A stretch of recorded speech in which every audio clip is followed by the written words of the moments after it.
checkout tracking by the NPD Group brings you a receipt collecting system that gathers data anonymously through technology we created, providing your businesses with answers.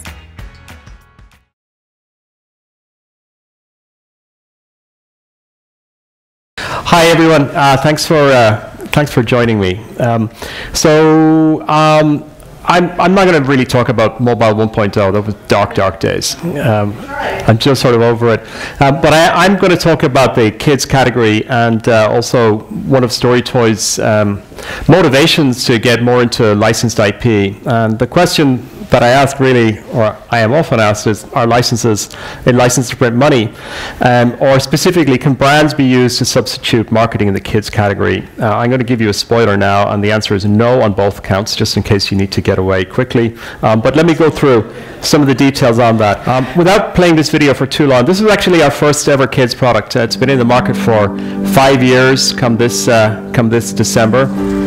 It's sold consistently well. It's a long tail product, and it was a great first launch for us. It launched just before the iPad's first Christmas. You know, it still goes strong. You can see it's an interactive book, and it's based on public domain IP on Rapunzel. So when you hit the App Store back in Christmas, really back over the course of 2011, and you searched for Rapunzel, you got two things came up in the App Store.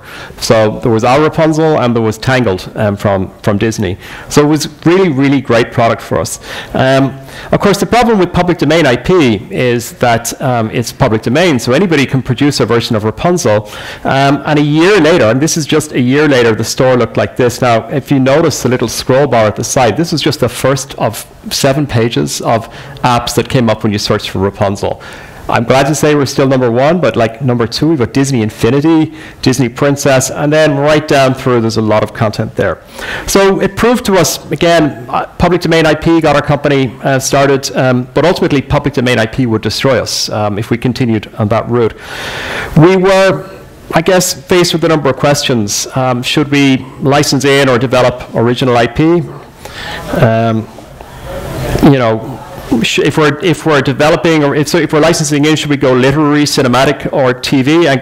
Mobile 1.0 era, and I'm talking mobile 1.0, I'm talking Java games.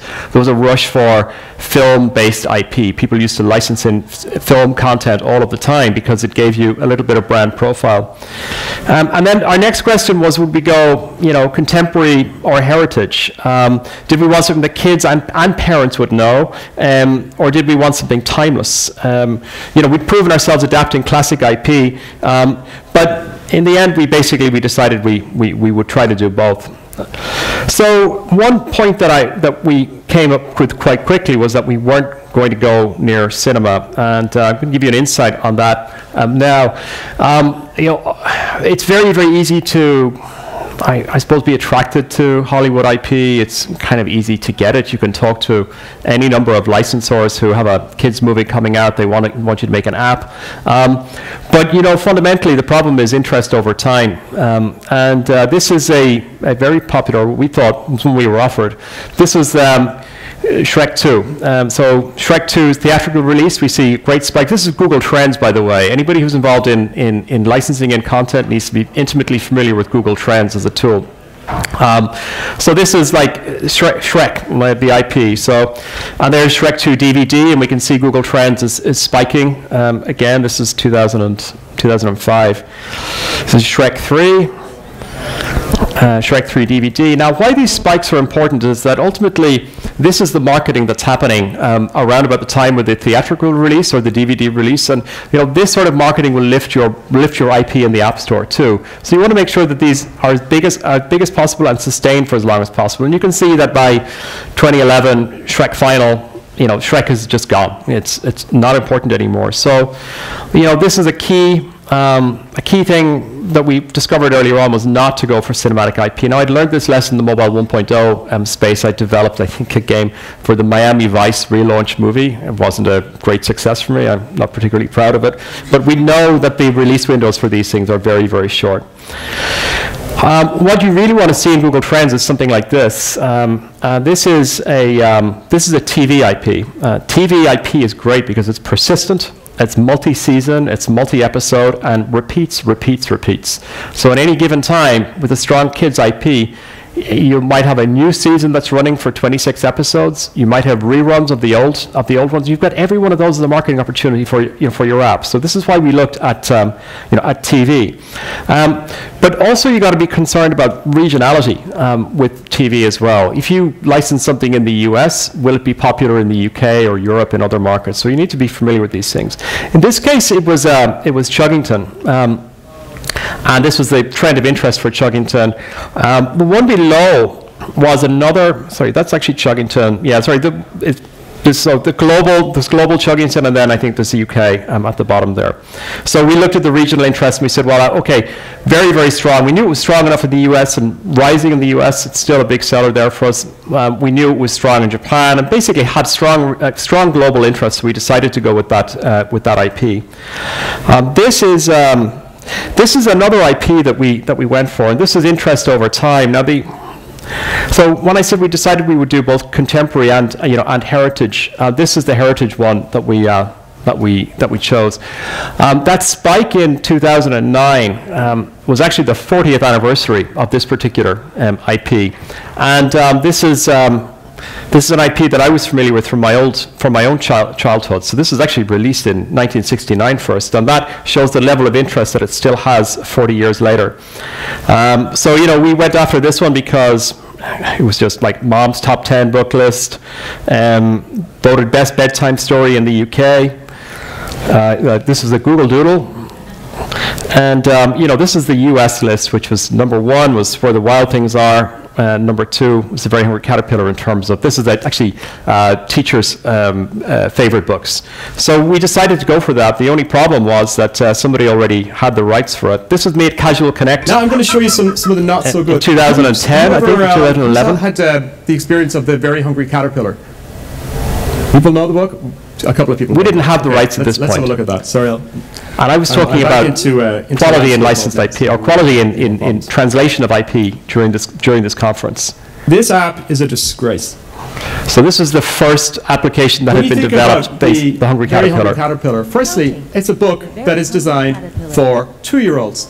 It is designed teaches very, very simple principles. I could have built this in PowerPoint. First thing that a child does, a 2-year-old, they can't read. Tap on the apple. What happens? Tap on the apple again. Nothing happens. Tap on the apple. So the parent comes along and says, okay, you've got to start with level 1. Please eat the lemon. Please eat the lemon. So the Very Hungry Caterpillar, it is about munching fruit. 1. No munch sound. So you get the idea. Anyway, this is an example. A couple of months after, coincidentally, the phone rang, and it was the Eric Carle folks. That actually is damaging. And they said, hey, we're looking for somebody to make an app based on the Very Hungry Caterpillar. We said, oh, really? I thought there was one of those already. So the problem that we had was, we couldn't have the book rights. The reason we couldn't have the book rights is because the contract was put in place in 1969, and Puffin or Penguin owned the rights to the story. So we could have the characters, but not the text. And so I was thinking, okay, well now we know why the other app was like that, because you couldn't make the app of the book. And also, there were very strict brand rules, and rightly so. It's an IP that's very carefully protected, been very, very well honored over the years. So around about 2D graphics and that sort of thing. I don't have time to show you the first app that we did, but we had about 6 weeks to make the app by the time we had the contract signed. And actually I do have time, so let me just click back out of PowerPoint here. I'm presenting from an iPad, and it's going smoothly so far, so I shouldn't really tempt fate. So we made the first app, and we were very much within the brand guidelines, i.e. the Caterpillar was facing the right direction. We were using 2D assets. We were using, so I'll just click in here, I'll just say start over. It wasn't very animated. Did you know? It didn't use the story of the Hungry Caterpillar, but it used the world of Eric Carle and the other characters. It's been a great application for us. Can you tap on the fruits you want the very hungry caterpillar to eat next? Try to avoid the sweet treats. So we can play simple games on the pages, and eat the fruit, avoid the sweets. And it was nice, and it sold well, and the important thing is it made it out in time for the, I think, the 45th anniversary of the Very Hungry Caterpillar. But really, we wanted to do something very different. Yes, it worked. And, you know, we wanted to, that was the demo I just did. You know, we wanted to do something which I suppose really captured what we felt children felt was the brand essence, not necessarily the art of Eric Carle. And we knew we could only work in 2D, but then we said, well, wait a second, you have a 3D Hungry Caterpillar and it's a plush toy. So, you know, can we translate a plush toy into the interactive space? And we came up with the 3D Hungry Caterpillar then. And again, I'm going to tempt fate here, and I'm going to drop into a demo and see if it works, and it did. Okay, it's just going to relaunch slightly. This is actually, I just realized before I got up on stage, this is actually the Japanese market version, which is a different presentation to the international market. And by the way, that's a tip that's not in here, but really, you really have to look at how a brand in each market is represented. In Japan, it's a little bit different. So, and this is our interactive plush toy. We can have lots of fun with him. And you remember I was complaining about the lack of munching noises, but we'll put this down here. There you go. He's munching away. And of course, this app became, you know, this app has been a huge success for us. And it was because we managed to just get the brand interpreted in the right way for the technology, but being respectful to the brand as well. We're currently working on a new version of this. So I'm mindful of the fact that I have 6. I have 10? Okay, great. So I get some questions that I get asked with. That's one of our experiences. You know, it was how do we build trust with that licensor? It's worth noting that I actually had made a call to the Eric Carle folks in about, I think, 2010. You know, and it was really 3 years before we got a product into market. Similarly, the very first conversation I had with another one of our big licensors happened at least two years before we signed a contract. So why say working with the licensor, you know, is patience is the key thing. And the second thing is also patience. And then the third thing, I think you know where this is going, patience, presence, perseverance. You really have to work hard to get a licensor to trust you, to prove that you are a worthy partner, to prove that you have respect for the brand, and also in some cases, in this kind of scrappy world of app startups, that you're still there 6 months later, because this is an awful issue that happens. So you'll find that maybe you have a conversation with the licensor, and then you know, they've had a bad experience in the past, somebody's gone out of business. It's happened with a lot of companies in the kids app space, and they just want to make sure that you're still around. When I said the perseverance, you know, let me just see what my next point is. You got to watch out for things like review times, approvals, and great ideas. So when I say review times, we're all used to, where we came from at StoryToys, we came from the position of making our own applications. We didn't have to get them reviewed by any third parties or any other brand holders. You know, we'd put things in contracts that would say, you've got a week to review this and a week to approve it. And, you know, you might still be waiting 2 or 3 months later, you know, to get through a certain cycle. So it's a lot slower to develop licensed applications, you know, and get these approvals. Great ideas. Great ideas are the great idea the day before you're due to submit the bill to Apple that the licensor has that basically will add 6 months to your development process. So you really have to manage your licensors quite carefully in that regard. I'm happy to talk to, oh yeah, sorry, again, I advanced myself, but yeah, so project management is absolutely key, and managing the expectations of your licensors is key as well. Remember, generally who you're licensing from will not be as technologically savvy as you are. May think that you can do all sorts of crazy stuff, build $1 million application with a $100,000 budget or a $10,000 budget. So you just have to manage that. I get asked about these a lot. I'm not going to go into here. What are typical license terms? What do you watch out for? Well, you know, usually you're going to pay a minimum guarantee and fix a royalty rate, you know, against a revenue share. Often you'll have some cost recoupment, so you can recover some of your costs before you start paying out to your licensor. You have to think about channels, territories, and platforms. We don't do it unless it's global. We don't really do carve-outs. It's just difficult to manage. It upsets your relationship with your platforms like Apple, Google, Amazon, if they can only publish it in the US, but they can't publish it in the UK or things like that. Very, very rare would we allow carve-outs. Things you have to watch out for are kind of tiered and scaling agreements, let's say success-based. If it's doing more, then we'll make more. It just becomes very difficult to manage. Also, be careful that you are licensing what you think you're licensing. It's like that eBay picture of the box of the MacBook, and then the user buys the MacBook, and inside they get the box of the MacBook, and there's a brick inside it. You'd be surprised at what people think they're licensing sometimes that they don't actually get. For example, we knew damn well that we were not licensing the story of The Very Hungry Caterpillar, but it's quite easy to think that we might have to think, hey, we're getting the Hungry Caterpillar, we get the text. I've seen situations before. In fact, when I was in the dark days of mobile gaming, I inherited a license for a very, very well-known talent show IP that involves people on a stage singing, competing, and audience voting them in. I'm not going to say which one it is. But my predecessor in that company had licensed this particular IP and spent a very, very large amount of money licensing this IP. I went in and discovered he hadn't licensed the theme tune, which was a key factor of this, nor had he licensed the judges' likenesses. So suddenly you've just licensed a name, and you're diverging from the brand. But it was great for the licensor, terrible for the licensee in our case. Don't leave anything to figure out. Don't figure out anything after you've launched something. Don't leave anything. Just like, yeah, you're all best friends when you sign the contract, but not necessarily when that first royalty payment is due. Watch out for nasty clauses like change of control. You get bought, then, you have to pay us X amount of money. It's just ridiculous. Research your brands well, but this is sort of obvious. Now, I'm coming to the end of my time, I know. So what impact has licensing had on our business? And then the other question was, is licensing an effective substitute for marketing? Now, I did spoil this earlier on, but let's look at this. This is one of our licensed products.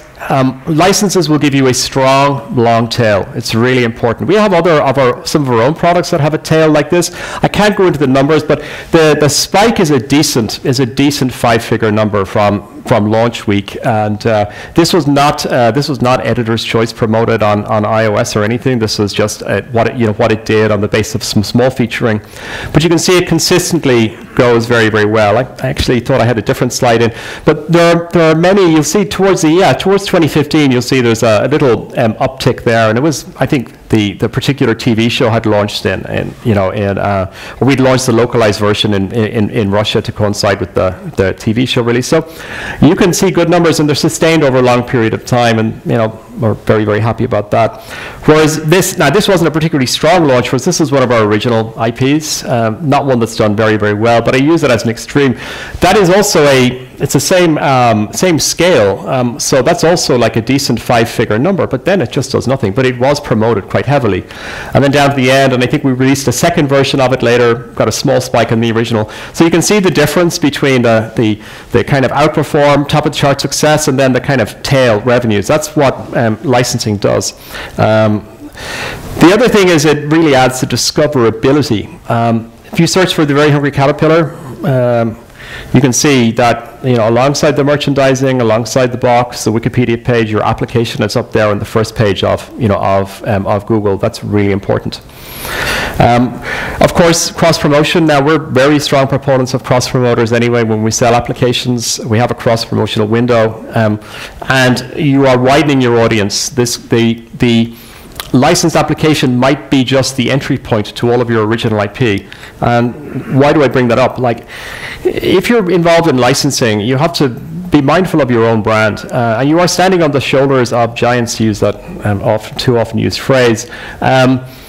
So you have to be mindful that you're still creating your own value. So for us, we try to keep a careful balance. Our 2014 sales mix, for example, this is gross, not net, would have been about 41% license-based.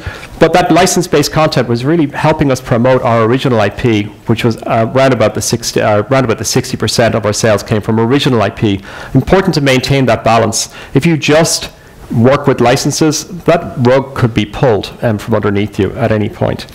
I won't get into this, I'm running out of time. So this is our portfolio mix. So we've got 6 licenses down the side here. A slide that people ask me to cover a lot is how does that translate into sales? And this is our general sales, about 84% coming from Apple, 9% Google Play, 7% Amazon. What I would say about Google Play is we have noticed a significant uptick since the launch of Play for Families. So just be aware of that. It's actually been quite a successful launch for Google.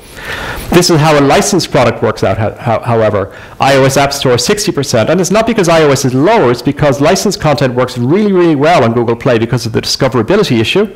And also on Amazon, because Amazon are great cross-promoters. They are direct marketers. So whenever anybody searches for Chuggington, they're looking for a toy, a book, or a DVD, the app comes up there as well. So here you go. So basically, it's not a marketing substitute, but it really does help. It aids discovery, builds reputation. You know, a good relationship will involve co-marketing with the licensor, you know, and really a strong ability for them to be able to promote your content as well as you promoting theirs. But that's the same really of any partnership. Be very, very selective and research thoroughly. There are lots of IPs out there that have multiple applications already and just will not move the needle.